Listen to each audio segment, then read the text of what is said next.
I would like to thank Dr. Sharda ma'am for this opportunity and her blessings so that we can be going ahead with the CME. Ma'am, I would like you to kindly say a few words.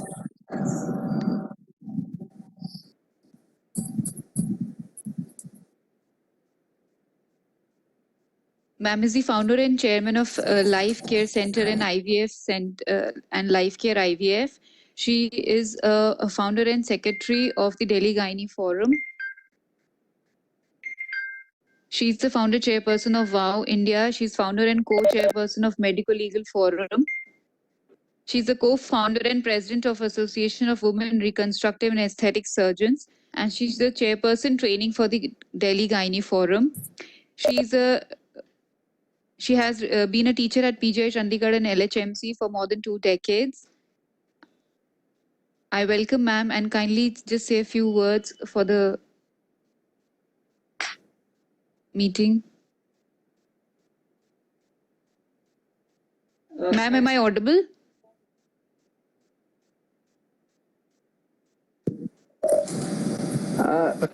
You're audible, but yeah, I think Life Care ma'am has joined in. Then say a few words. Myself, Dr. Jyoti. A very good afternoon to all of you. Good afternoon, ma'am. Hello, Meenakshi. Good afternoon.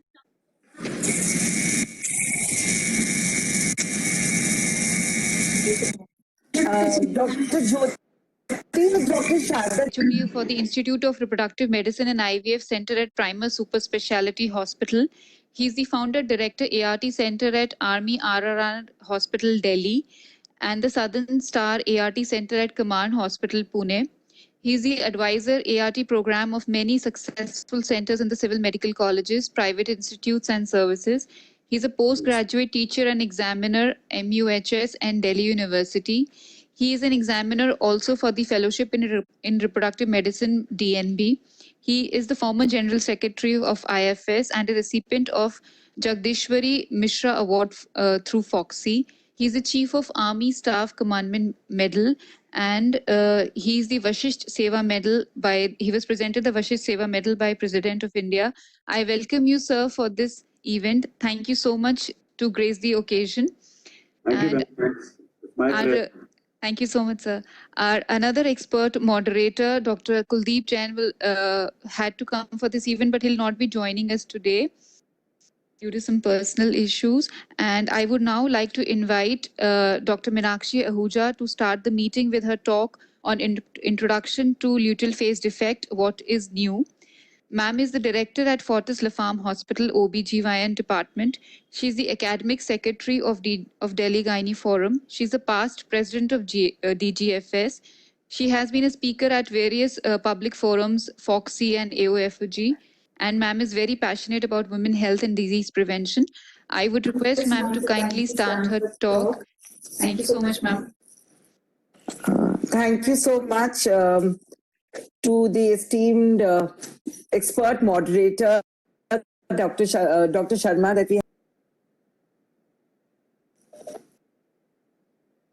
No? Dr. Gautam, can you help me? Because I did the slide share only. You have the presenter, right? You can just click on the share once. I did. For you right now? Are you able to click on it? I think I clicked it maybe a little early. 1 sec. Let me just now finish the slides. From Abbott, but I'm going to try and make it less emphatic about something. And we're just going to talk about the interesting part. That is, I'll be talking more about the prevalence, the incidence, and the pathophysiology, and then we'll take up the cases and whatever best my panelists would feel ideal to be used in that situation at that end. So,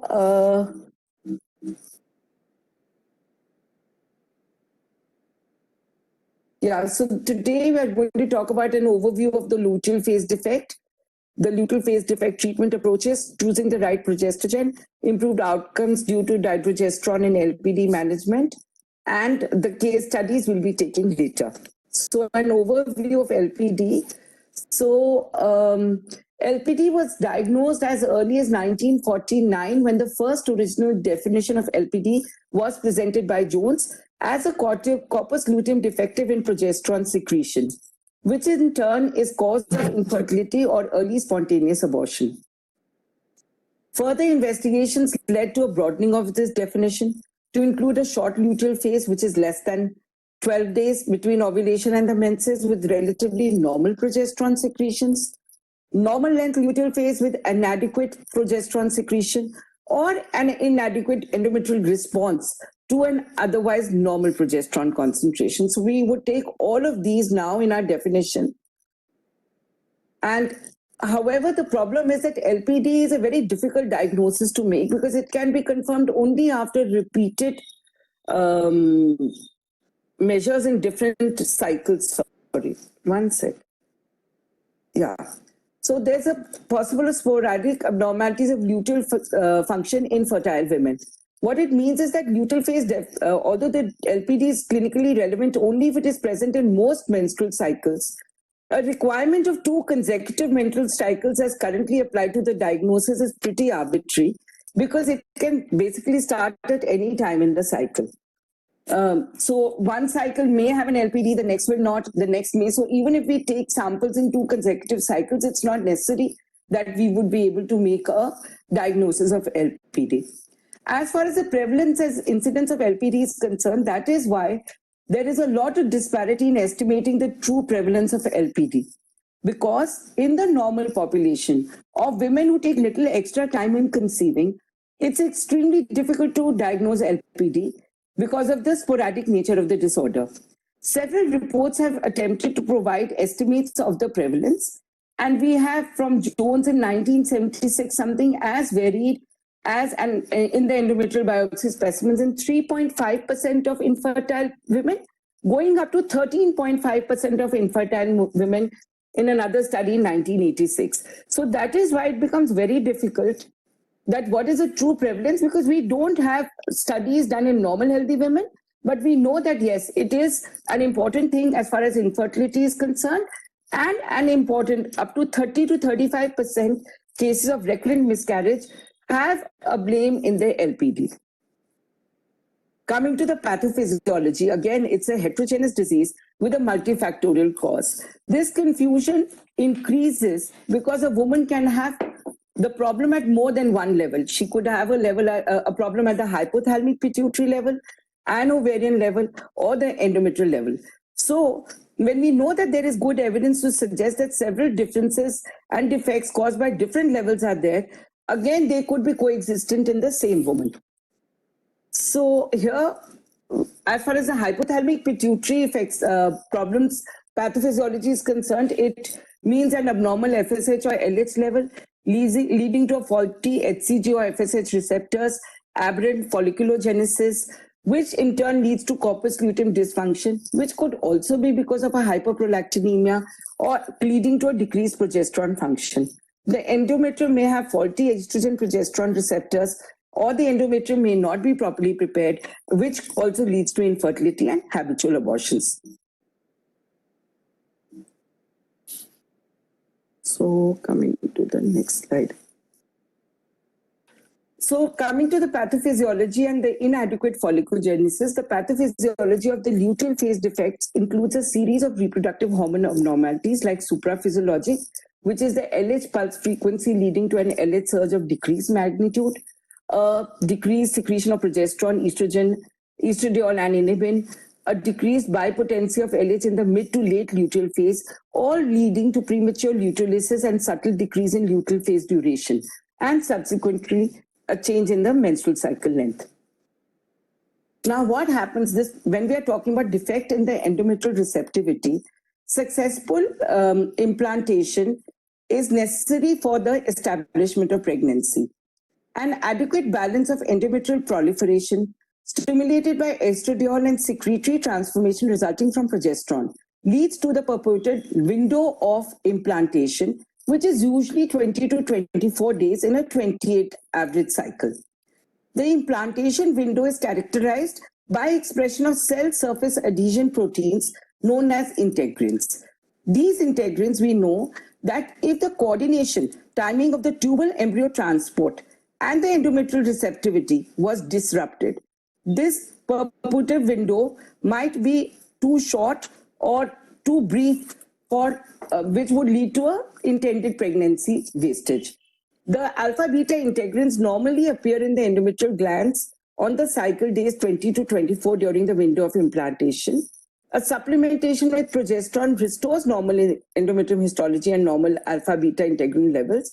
And the limitations of progesterone measurement means that the fluctuation of progesterone because of the pulsatile release of the LH or lack of correlation of serum progesterone and endometrial histology. The symptoms of luteal phase defect: more frequent periods, miscarriages, difficulty in getting pregnant, or spotting between periods.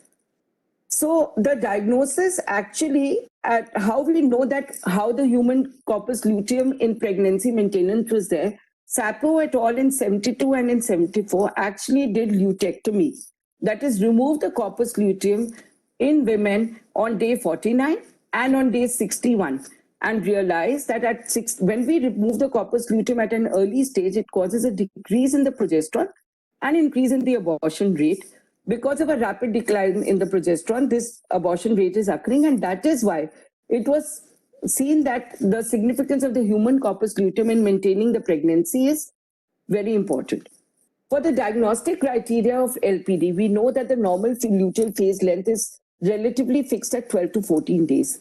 Progesterone levels peak in non-pregnancy cycles 6 to 8 days after ovulation. Progesterone is secreted in pulses. The endometrial response is a reflection of the follicular phase estrogen as well as the luteal phase estrogen and progesterone.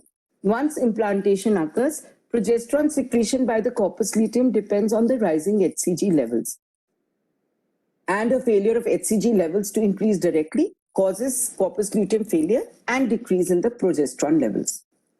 For diagnosing of LPD, the classic gold standard used to be the endometrial biopsy. But we know that this is also not a valid clinical tool because their sensitivity and specificity is just about 50%. Also, the progesterone levels don't help us much in diagnosis because we know that progesterone is secreted in pulses, which may have an 8-fold fluctuation within 90 minutes. And that is why that is no significance at all because of the LH pulses which are occurring. If a pregnancy does not occur, the progesterone level peaks 6 to 8 days after ovulation. The ovulation determination by the urine LH has a very high number of false positive LH surges. So that is also not a way that we can measure the progesterone. And as far as we know that there is no definite serum progesterone levels for a fertility because corpus luteum function varies from cycle to cycle in normal fertile women. That is why the progesterone levels are also not a great way of diagnosing LPD, and that the random serum progesterone is not helping us at all. As far as the BBT is concerned, we all know that this should also be discouraged because of its inaccuracy and the inconvenience to the patients. So the first problem was the diagnosis. Unfortunately, the treatment is also matched with a lot of problems because the first line treatment that we would do is the correction of the underlying condition like a hypothyroidism or a hyperprolactinemia. But in the absence of these abnormalities, treatment would be empiric based on a limited reliable data because we have nothing else in our hands. The second would be the second line of treatment would be the use of agents that induce ovulation.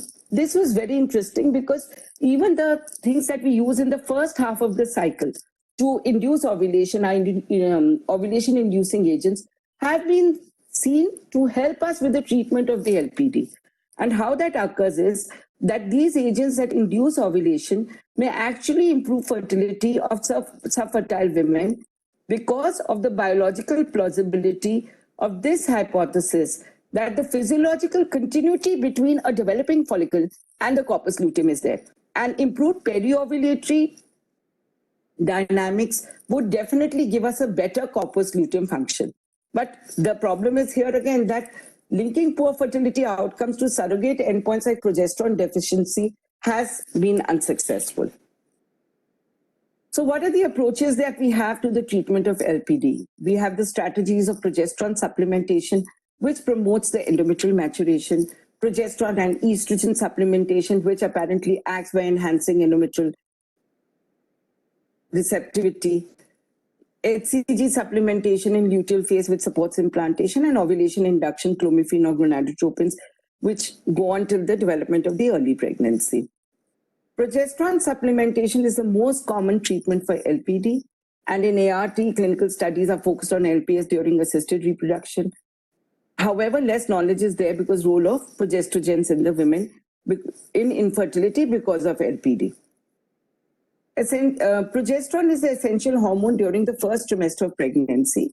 Early pregnancy support in the form of progesterone supplementation is a logical treatment modality. We begin it in the luteal phase and continue for 7 to 8 weeks gestation till the placenta can produce progesterone. Progesterone works on the secretory transformation of the endometrium, implantation and early pregnancy, creating tortuous and secretory glands, increasing the stromal vascularity, hence preparing the endometrium both morphologically and functionally for the implantation. Coming to choosing the right progesterone, what does evidence say? I'm sure Dr. Sunita and Dr. Jyoti will be discussing a lot of this about what the evidence says. I will just brush through it quickly because that is one of the topics of the panel discussion. So this was the timeline of progesterone. We know that it's been there for almost 100 years now. And there are various progestrogens. What we want is something which is evidence-based, with efficacy is proven, the safety and side effects are studied, and the results are good for us. A patient would obviously want something which is convenient, and they get the results, the availability is there, and cost is also not hampering in their usage of the product. There are injectable progestrogens, which have the advantage that they have to be used intramuscularly and subcutaneously, providing secretory transformation of the endometrium. However, injection site pain and probably a little bit of patient compliance issues would occur. Patients are worried about getting injections done every day, and obviously the local side effects are known with it. Vaginal progestrogens are well tolerated with adequate endometrial secretory transformation. A transvaginal use, however, can cause discharge, vaginal irritation in some patients, discomfort after administration. And we must remember that at least till the generation that we're dealing with now, who's not that used to tampons and menstrual cups, shoving something inside the vagina doesn't seem to be a very welcome prospect. And that is why also compliance tends to go down.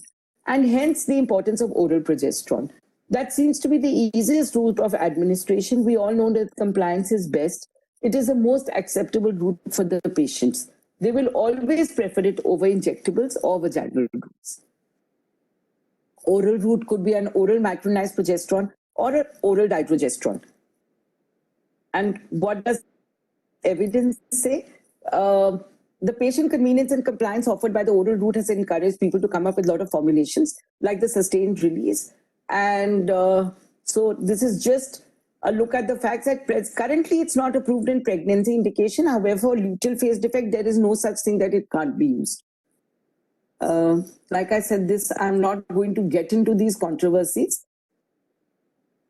However, we know that oral dydrogesterone has a good bioavailability. It's available at a very low effective dose of 10 milligrams 2 to 3 times a day, and it has negligible side effects. That definitely weighs the prospects in the favor of using an oral dydrogesterone. We are also hearing a lot about seeing increased alkaline phosphatase levels with because of the metabolites of the progesterone that we use, and no such adverse outcomes have been seen with dydrogesterone.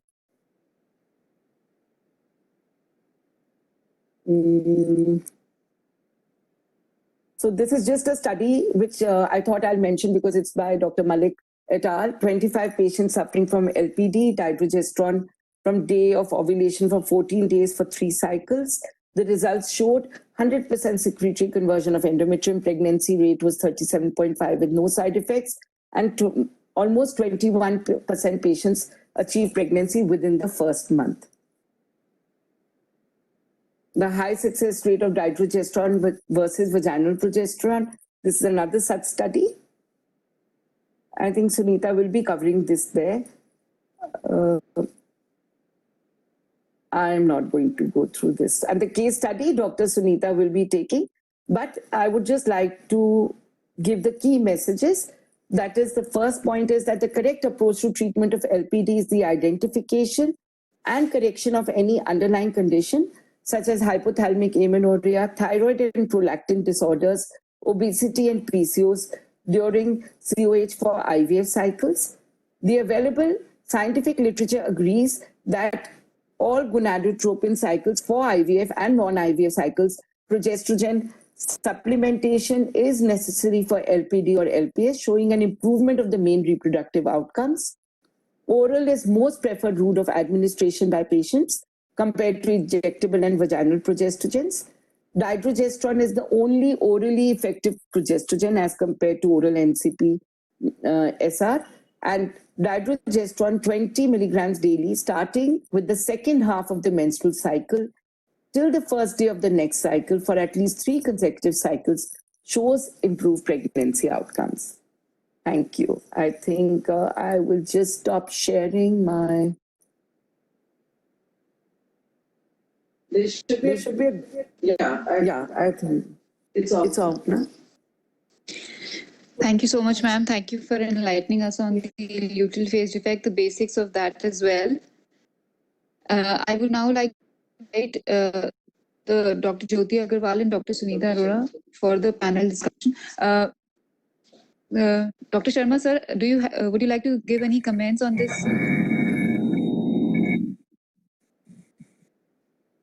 Please unmute yourself, Dr. Sharma.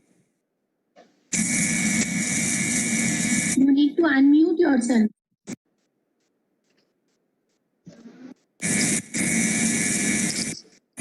Dr. Sharma is not audible. Okay. Can you hear me now? Yes.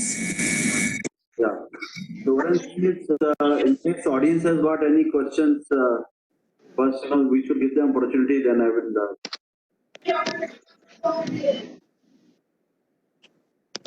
So we can take the questions later when all the cases are discussed. So probably we'll have a little more input and little more food for thought Okay. after the So cases I are think done. Dr. Meenakshi has brought two very important points. Firstly is about the definition of the luteal phase defect. So it is not only the progesterone, it is also the response of the endometrium to the progesterone, which has been added to the deficiency of LPD now.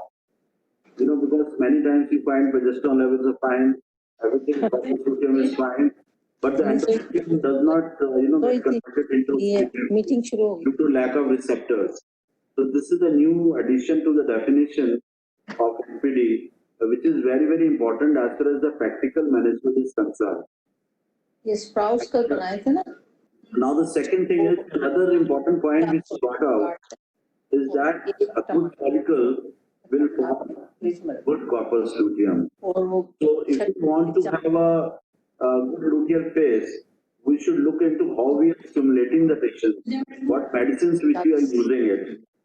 With the result, if the follicular growth is good and the follicular blood flow is good, you'll find that the patient will form a good corpus luteum and the chances of luteal phase defect will be less.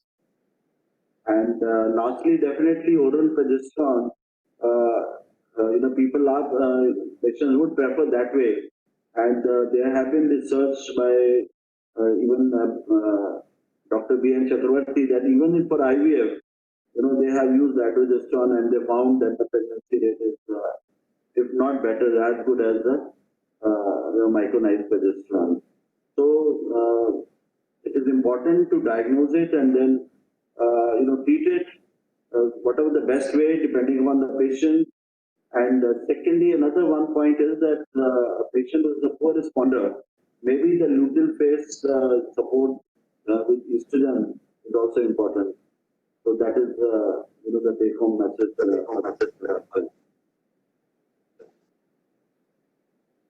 Thank you, sir, for your valuable inputs. I would now like to request Dr. Jyoti Agarwal and Dr. Sunita to